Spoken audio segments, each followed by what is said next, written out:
Good morning all, welcome to my channel plan and play. इस video में भी decide करेंगे कि 13 ऐसी स्ट्रेटजीज़ को हम देखेंगे कि जो आपके गेम को बहुत और बेटर बना सकती है। तो जैसे ही कोई एक स्ट्रेटजी हमारी है कि कभी भी आर्चर्स हमें एक साथ नहीं छोड़ना। अगर हम आर्चर्स को एक साथ अगर हम छोड़ेंगे ना तो उसमें एरोज से वो पूरे हमारे आर्चर को काउंटर कर सकता है। तो इसका हमें एक मतलब इसका तोड़ क्या है कि इसका तोड़ हमारा ये है कि आर्चर्स को जब भी हम यूज़ करें ना तो आर्चर्स को हमेशा पीछे टावर की तरफ से यूज़ करें। टावर की तरफ से यूज़ करने में या फिर बीच में छोड़ें। इसमें मैं दो पार्ट में आर्चर स्प्लिट होंगे। जैसे आर्चर स्प्लिट होंगे ना तो उसको अगर वो एरोज से करेगा तो नेगेटिव एलिक्सर ट्रेड हो जाएगी, तो उसका एलिक्सर ज़्यादा यूज़ होएगा, हमारा एलिक्सर कम जाएगा, तो हम वहीं पर ही गेम जीत सकते हैं। तो ये हमारी पहली स्ट्रेटजी है। दूसरी स्ट्रेटजी ये है कि हमारा मिनियन का है। अब मिनियन हॉट जब हम यूज़ करते हैं तो मिनियन हॉट यूज़ करने में हमारा क्या रहता है कि अगर वो एरोज यूज़ करते हैं तो हमें मिनियन हॉट पर काफ़ी नुकसान होता है। अगर आप देखेंगे मिनियन का है, मिनियन 3 एलिक्सर के होते हैं। तो एक का हमारा पर जो मिनियन का रहता है और जो अगर हम मिनियन हॉट यूज़ करते हैं उसमें 6 आता है। तो 6 एलिक्सर में 5 एलिक्सर में हमें 6 मिनियन हॉट मिलते हैं, तो 0.83 का होता है। और इसमें 3 एलिक्सर में हमें 3 ही मिनियन मिलते हैं, तो उसमें 1 मिनियन हमें एक एलिक्सर में मिलता है। तो जब हम मिनियन हॉट यूज़ करते हैं हमें वो एफिशिएंट तो पड़ता है, पर मिनियन हॉट यूज़ करने में हमें दिक्कत क्या होती है कि अगर वो एरोस कार्ड को यूज़ करे तो एरो कार्ड से वो हमारा पूरा जो भी मिनियन हॉट है उसको काउंटर कर सकता है, तो हमारा -2 का एलिक्सर ट्रेड हो जाता है। तो इसका सॉल्यूशन क्या है, अगर हम मिनियन यूज़ कर रहे हैं तो मिनियन अगर वो एरो से यूज़ करे तो इक्वल ट्रेड हो जाएगा एलिक्सर ट्रेड। अगर फायर बॉल से करेगा तो उसका हमारा माइनस में रहेगा, मतलब हम पॉजिटिव एलिक्सर में रहेंगे। तो मिनियन हॉट को भी हम स्प्लिट करके यूज़ कर सकते हैं, जैसे कि मैं अभी दिखा रहा हूँ आपको मिनियन हॉट को 2 पार्ट से स्प्लिट करते हुए। दूसरा है कि हम ये भी कर सकते हैं कि हम एक कार्ड को यूज़ कर सकते हैं दूसरे कार्ड को पुश करने के लिए। जैसे कि हम पेक्का का है, पेक्का को हम यूज़ कर हॉग राइडर को यूज़ कर रहे हैं पेक्का को पुश करने के लिए आगे, जैसे कि इसमें दिखा रहे हैं। अब जैसे इधर है हमने पेक्का को छोड़ा है, अब हम हॉग राइडर को यूज़ करें, पर अगर हॉग राइडर को हम बहुत किनारे यूज़ कर देंगे तो हॉग राइडर आगे निकल जाता है। तो वो भी ऐसे भी नहीं करना है हमें, हॉग राइडर को बिल्कुल उसके पीछे ही छोड़ना है, तभी ये फ़ायदा हो पाएगा। अब हम जो हमारी और स्ट्रेटजीज है हम आपके साथ वो भी डिस्कस करेंगे। पर अगर आप हॉग राइडर का प्रॉपर यूज़ करेंगे तो हॉग राइडर बहुत ही अच्छा कार्ड है जो कि पुश करने के काम आ जाता है स्लो ट्रूप्स को।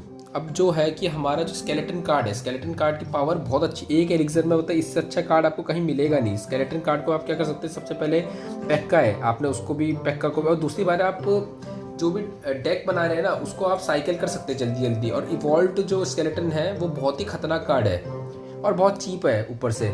सबसे पहले हमें 4 स्केलेटन देते थे, अभी क्लैश रॉयल ने अपडेट करके 3 ही स्केलेटन दे रहे हैं, पर 3 स्केलेटन भी अपने आप में एक ओपी कार्ड है। मतलब स्केलेटन बहुत ही खतरनाक कार्ड है, और इवॉल्व स्केलेटन जो है ना वो तो और भी बहुत खतरनाक कार्ड है। अब हम डिस्कस करेंगे कि जो एक्टिवेशन ऑफ किंग टावर, तो आप अपने किंग टावर को भी एक्टिवेट कर सकते हैं।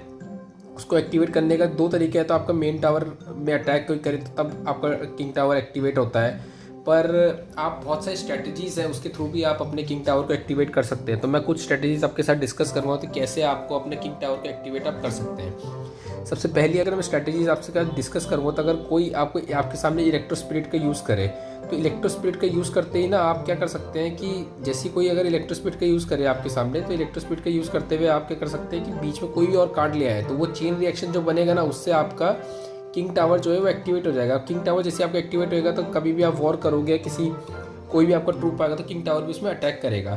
दूसरा, अगर फायर क्रैकर का अटैक होता है आप बीच में कोई भी ट्रूप छोड़ के अपने किंग टावर को फायर क्रैकर के थ्रू एक्टिवेट कर सकते हैं, वो भी आपको बहुत फायदेमंद पड़ेगा। आपका देखिए फायर क्रैकर ने आपका मेन टावर को एक्टिवेट कर दिया है। अब दूसरी चीज़ ये है कि जैसे आप फिशरमैन का यूज़ सबसे अच्छे किस तरीके से कर सकते हैं टावर एक्टिवेशन पे। फिशरमैन का यूज़ आप कैसे करेंगे, सब लोग जायंट आया है आपके पास तो आपको फिशरमैन इस जगह में छोड़ना है, जो मेन टावर है आपका किंग टावर उसके पास में। अब देखिए इसका फ़ायदा क्या है, एक तो आपका मेन टावर एक्टिवेट हो गया, ऊपर से आपको 2 टावर से आपको और डैमेज भी मिल रहा है आपके जायंट को। तो ये आपकी जो स्ट्रेटजीज़ है ना ये आपको बहुत हेल्प कर सकती है। मतलब एक्टिवेशन ऑफ किंग टावर तो बहुत ही अच्छी स्ट्रेटजी है अगर आपको क्लैश रॉयल आप खेल रहे हैं, अगर आप ये स्ट्रेटजी यूज़ नहीं कर रहे हैं। छठवा अगर मैं देखूंगा तो सबसे अच्छा एक चीज़ है कि टोर्नेडो कार्ड है। टोर्नेडो कार्ड बहुत कम लोग यूज़ करते हैं, मतलब अपने डेक में ज़्यादातर लोग इस कार्ड को रखते भी नहीं हैं। पर मैं बोलूँगा कि अगर आप क्लैश रॉयल खेल रहे हैं, अगर आपको टोर्नेडो यूज़ करना बहुत अच्छे से आ गया तो आप किंग टावर एक्टिवेट करने के लिए टोर्नेडो को यूज़ कर सकते हैं, जैसे कि अभी करा। दूसरा है कि जैसे एग्जीक्यूशन जैसे कार्ड है तो उनका प्रॉपर आप यूज़ ना इसके साथ ही कर सकते हो। अब देखिए मैजिक कार्ड चल रही है, इससे आप डैमेज भी दे रहे हो टोर्नेडो को यूज़ करते हुए और टावर तक डैमेज पहुंच जाता है। तो इसके बहुत सारे यूज़ वो है, आप टोर्नेडो का यूज़ जो आप कर सकते हैं ना बहुत सारे अलग अलग तरीके से आप कर सकते हो। आप टावर एक्टिवेट कर सकते हैं। दूसरा है, देखिए 7वां नंबर का क्या है कि वॉल ब्रेकर के साथ में डिफेंस कैसे करें। बहुत इरिटेटिंग कार्ड होता है क्योंकि सिर्फ 2 एलिक्सर के होते हैं वॉल ब्रेकर, तो इनका यूज़ आप कैसे कर सकते हैं, इनको कैसे आप, अब देखिए वॉल ब्रेकर आपको बार बार करके अटैक कर सकता है। तो आपको वॉल ब्रेकर को सबसे पहले आपको, अगर आपको इसको काउंटर करना है और आपके ओपोनेंट में वॉल ब्रेकर है, तो आप आर्चर्स का यूज़ कर सकते हैं। अगर आप आर्चर्स को बीच में पोजीशन करेंगे ना अगर, तो ये दोनों वॉल ब्रेकर को आराम से यूज़ कर सकते हैं। या फिर आप कोई टावर को यूज़ कर सकते हैं, जैसा अभी यहाँ पर हमने टेस्ला टावर को यूज़ करा, तो उससे भी आप वॉल ब्रेकर को बहुत अच्छे से काउंटर कर सकते हैं। ये कुछ स्ट्रेटजीज है। अगर आरटीवी में स्ट्रेटजीज की बात करूँगा, तो आप एक एक्सप्लोर फीचर भी होता है कि क्लैश रॉयल का, समझ लो आपको 2 कार्ड आपके फेवरेट हैं, एक नाइट हो गया, एक हमारा आर्चर्स हो गया, तो आप डेक एक्सप्लोरर कार्ड फीचर का यूज़ कर सकते हैं। उससे क्या है कि जो आपके रिमेनिंग कार्ड्स है ना, ये ऑटोमेटिक फिल कर देता है। इसमें ऐसा नहीं आपने 2 ही कार्ड भरे हुए हैं, अगर आप 4 कार्ड भरे तो 4 कार्ड ही अपने अकॉर्डिंग इसमें फिल कर देगा। तो ये बहुत अच्छा फीचर है इसमें। अगर आपने ये फीचर को यूज़ नहीं करा है तो आपको भी प्लीज़ ये फीचर आप यूज़ करिए, क्योंकि ये फीचर क्या है कि इसकी वजह से आप और नए कार्ड को आप यूज़ कर सकते हैं। अब एक नई जो 9th हमारी स्ट्रेटजीज़ है उसके बारे में आपको बताता हूँ। उसमें है कि आप कैसे एक दूसरे कार्ड को एज अ बेट यूज़ कर सकते हैं। समझ लीजिए आप पे 2 कार्ड है, प्रिंसेस है और गॉब्लिन गैंग है। अब दूसरे वाले जो अपोनेंट है उसके पास है लॉग है, तो आप क्या कर सकते हैं, अगर आपको प्रिंसेस आपका मेन कार्ड है तो आप गॉब्लिन गैंग को पहले छोड़ के लॉग का यूज़ करके, जिससे कि वो लॉग यूज़ कर ले। और अब कोई भी आप हर चीज़ के साथ ही कर सकते हैं। समझ लीजिए यहाँ पर आपको फायर बॉल है, ठीक है, अब आप हॉक्स को यूज़ करना चाहते हैं या अपोनेंट में फायर बॉल है, आप हॉक्स को करना चाहते हैं, तो आप क्या कर सकते हैं, किसी एक कार्ड को एज अ बेट आप यूज़ कर सकते हैं। तो अगर आप बेट यूज़ करेंगे तो उससे आप बहुत फ़ायदा रहता है।